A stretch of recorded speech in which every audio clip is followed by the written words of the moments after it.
Shalom. I'd like to start out by giving all glory, all praise, all honor to Yahweh, Bahasham, Yahweh Shai, Bahasham, Rakak, Wadash. Double honors to the elders and apostles of the great millstone. Shalom to the elect of Israel.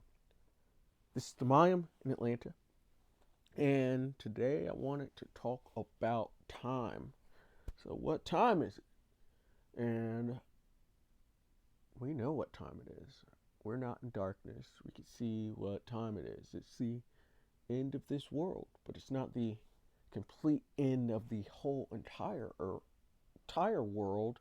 It's the end of the time of the Gentiles. It's the last heathen rulership that is coming into fruition. And that's what we want to see. We want to see the current rulership, the current powers that be go down, and for righteous rulership to come up under Yahweh Bashem Yahushai.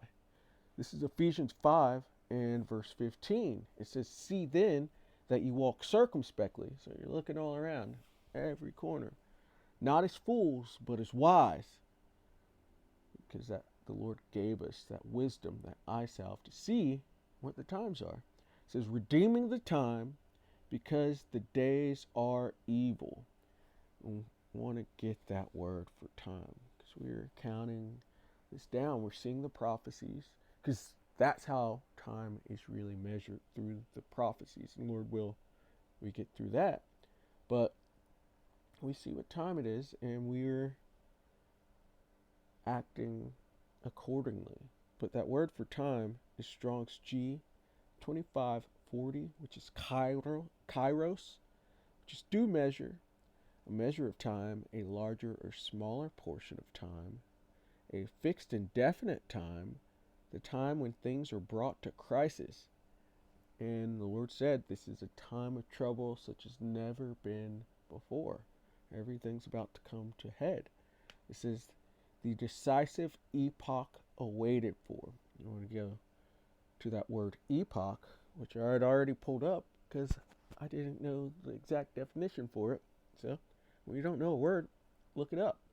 But from the etymon, epoch, point marking the start of a new period in time. And that has to sound good to you because we understand that Esau is the end of the world. Jacob is the beginning of it that follows, which we could jump around and just go straight there. 2nd Ezra 6 and 9, because this is what we want, at least these times. We want this current age to end and for the new age to begin.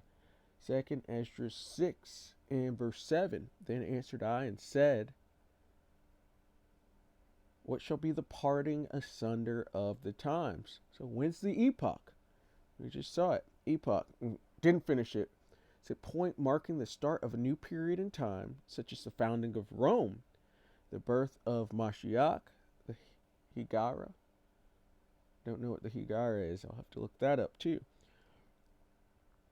Stoppage, a fixed point in time to pause, to take up a position, to hold a period of time.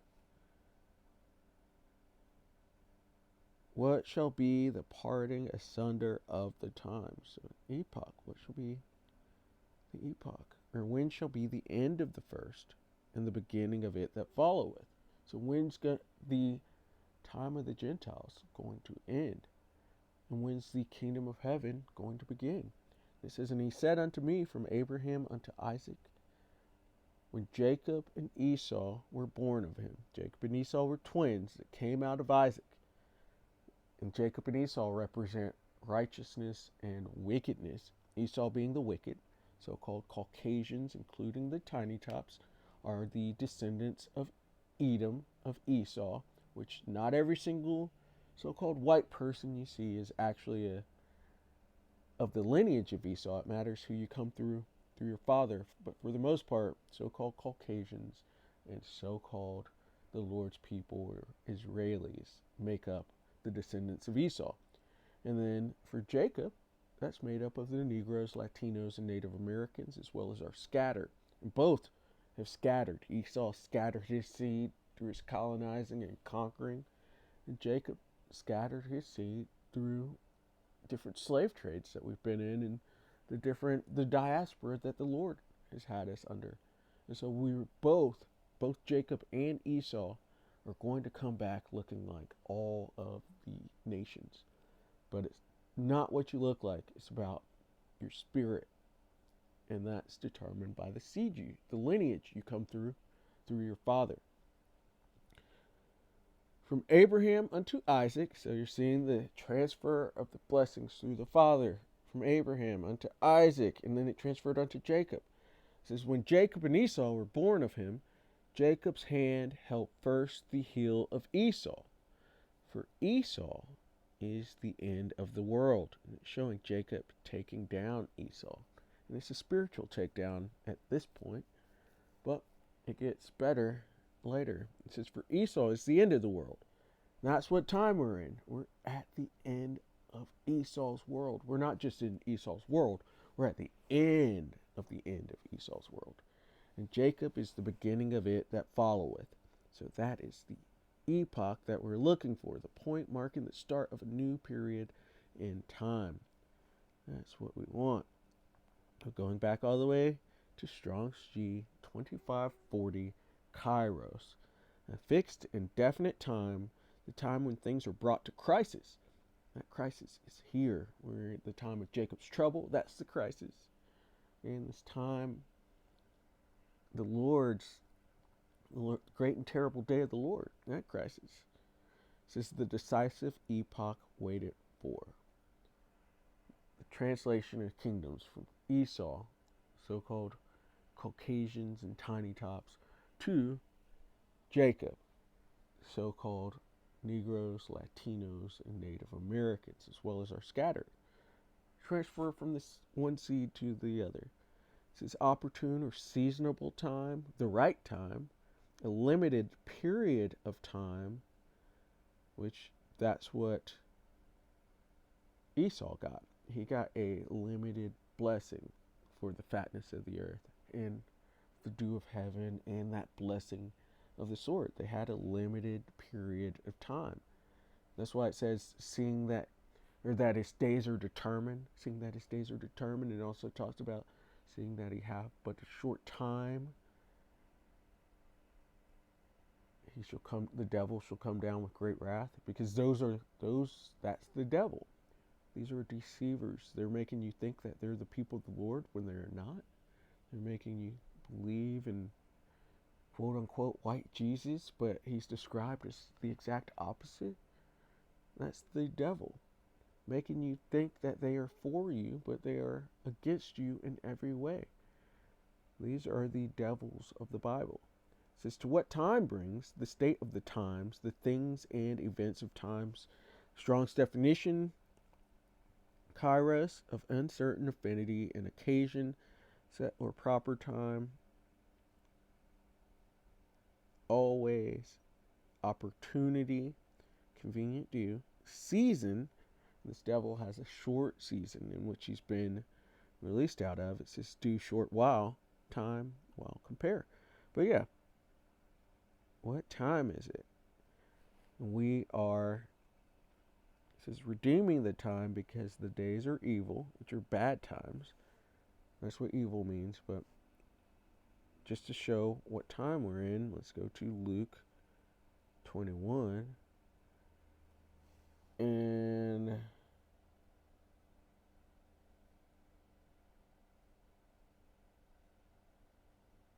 in 24. And they shall fall by the edge of the sword, and shall be led away captive into all nations. This is speaking of the Israelites. In Jerusalem, speaking of the Israelites back in 70 AD, and Jerusalem shall be trodden down of the Gentiles. Jerusalem is both an actual place and location, but it's also a people before it's a place. So it's not just talking about the actual location of Jerusalem, but the people as well. It says, and Jerusalem, both people and place, shall be trodden down of the Gentiles until the time of the Gentiles be fulfilled. The Gentiles are both, or primarily, are is everybody outside of the nation of Israel by blood, not appearance, but by blood. And they have been trotting down Jerusalem. Look now. Look who is there now. Those people claiming to be the Lord's people are actually Amalek within the Bible. It tells you Amalek was the first of the nations. They are the first of the nations. That's why they run the banks and the entertainment and media and are the CEOs of most companies. That's why they can have policy changed to protect them, because they are the first of the nations. That's who the world basically pays a treaty to as well.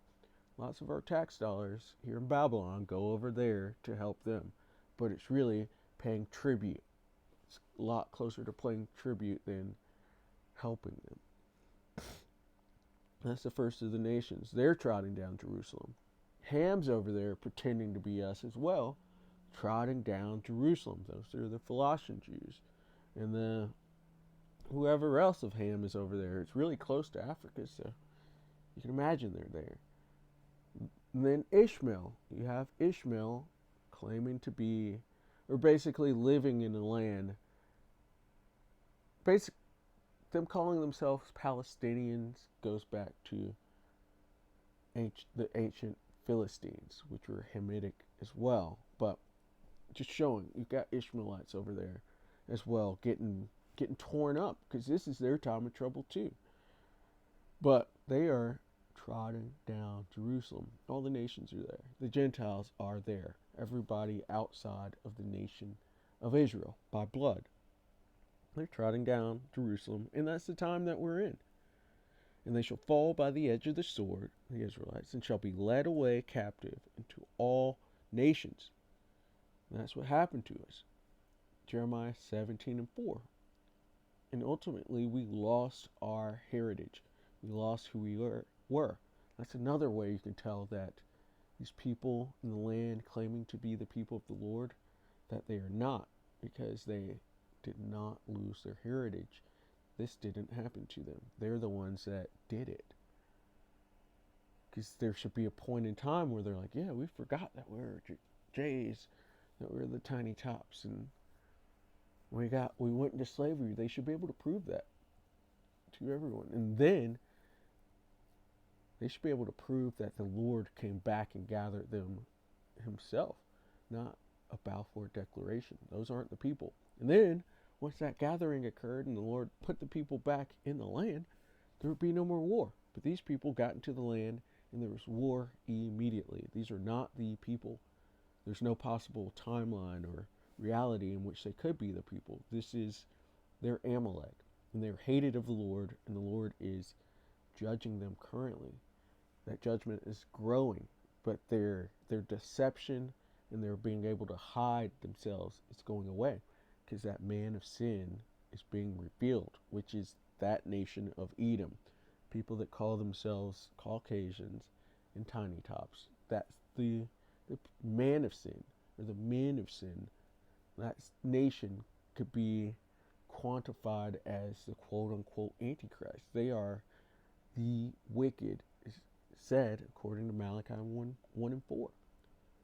They're hated of the Lord, and their rulership marks the epoch of times, from that translation from Esau unto Jacob.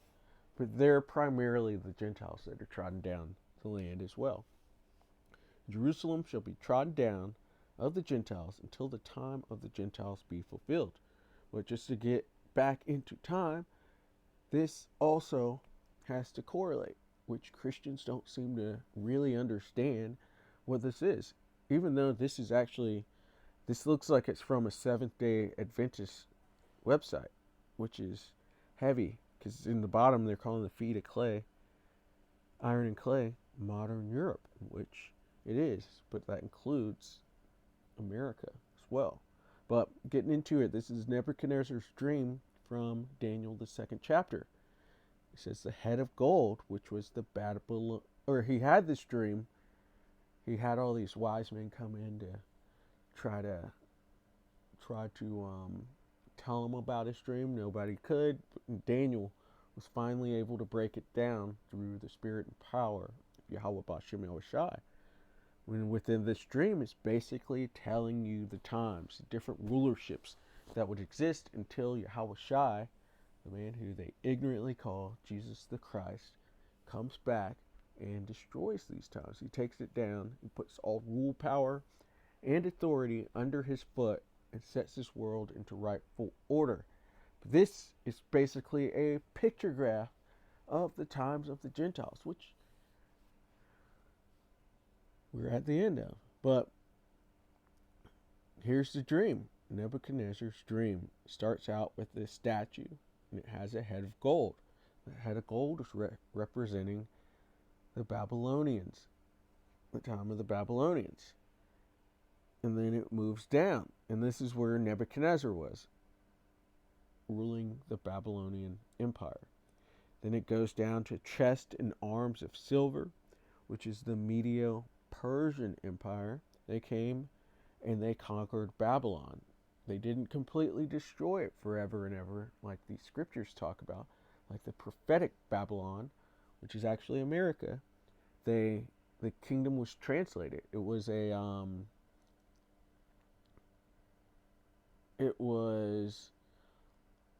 really clean. It wasn't a huge battle or anything. You can read about it in Daniel 5, chapter 5.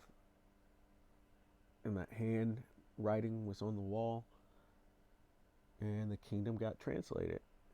But Medo-Persians took it over then.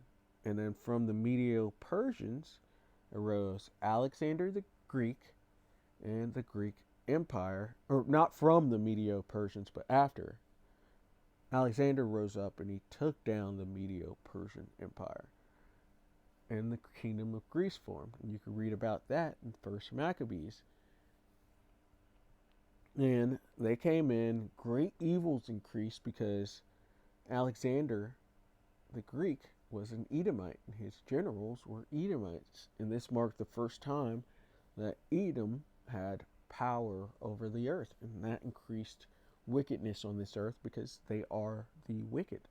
They are everything that's opposite of the Most High. That's why they, as Christians, they tell you the laws are done away with, because they're really Satanists, adverse to the Lord's ways, which Satan means adversary. But then, moving on, the legs of iron. That's Rome, the Roman Empire, which rose after Greece, but even now they call it the Greco-Roman Empire because these were the same people ruling. You had the Edomites through Alexander conquer the original Greek people that were there, who were the Japhetic people. They got moved out. Same thing with Rome. Those were Japhetic people there, and they got moved out, displaced. And now these are the people of the South Pacific, the islanders out there. Because Esau moved in and he started calling himself after their names. So they took over Rome, but you had Rome ruling. And then Rome fell. We have what was called the Dark Ages, where the Lord gave the Israelites some reprieve. And then that devil was released for a short season with the Renaissance. And that is his short season. And that you could see as the feet of iron and clay. I think it calls it miry clay and iron within Daniel, the 2nd chapter. But that is NATO and the EU. Modern Europe, as it says there. But it includes Babylon the Great, aka America. Basically Western civilization. It's the Edomite hegemony that is over this earth. And it's through them that Yahushai returns. That's how he returns. And it's that stone that breaks the statue into pieces. The return of Yahushai, which let's go there. Because that is the time that we're waiting on. Actually, let's go here to 2nd Esdras 9 and 1. And then, Lord willing, we go to Daniel. Daniel 2 after this. 2nd Esdras 9 and 1. He answered me then and said, Measure thou the time diligently in itself, and when thou seest part of the signs past, which I have told thee before.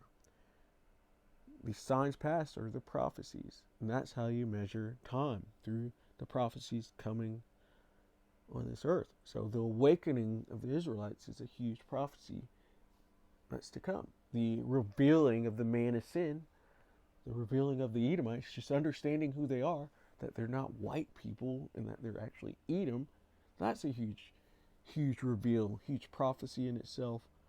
Going through the times, the different kingdoms that will rise and fall, that's huge. That's how we measure the prophecies. And the big one we're looking for is the mark of the beast, the MOTB, RFID marker, CHIP, which they want to put in people.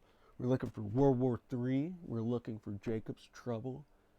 And we're looking, the greatest one is the return of Yahweh Shai, coming back with the clouds, coming back with a sky full of chariots, the things that this world calls spaceships and UFOs. He's going to come back with that, fill the skies, and conquer this earth. We're measuring, seeing when the appropriate times will be, because we want to see the epoch of this time, the end of this one, and the beginning of the next. Verse 2, Then shalt thou understand that is the very same time. What time is it, remember? Wherein the highest will begin to visit the world which he made. And that's this time. You can already see the plagues. It says, Therefore, when there shall be seen earthquakes and uproars of the people in the world, then shalt thou well understand that the Most High spake of those things from the days that were before thee, even from the beginning. And that's what we're seeing within this world currently. We're seeing earthquakes and uproars of the people. We're seeing the plagues being released onto this earth. We're seeing civil war forming. We're seeing World War III forming. We're seeing the end. The end is manifest. Like it says in verse 5, For like it's all is made in the world hath a beginning and an end, and the end is manifest. That's what time we are in. Daniel 2, jumping down to